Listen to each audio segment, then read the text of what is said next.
अस्सलामुअलैकुम रहमतुल्लाहि व बरकातुहू। नाज़रीन इकराम, गज़ल मुलाहिज़ा फरमाएँ।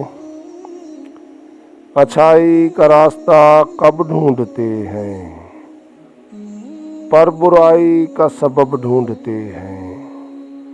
अच्छाई का रास्ता कब ढूंढते हैं, रुसवा होकर ज़माने में हम अपनों को तब ढूंढते हैं। अच्छाई का रास्ता कब ढूंढते हैं, खुद तो हैं बड़ों के नाफरमान, मगर छोटों में अदब ढूंढते हैं।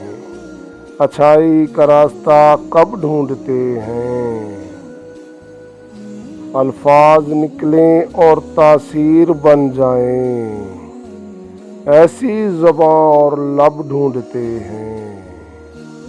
अच्छाई का रास्ता कब ढूंढते हैं, जिनकी कुर्बत से ज़िंदगी बदल जाए, आओ ऐसे लोग सब ढूंढते हैं।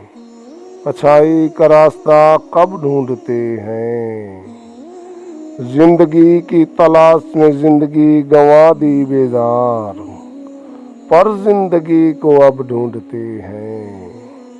अच्छाई का रास्ता कब ढूंढते हैं, पर बुराई का सबब ढूंढते हैं। असलम बेजार।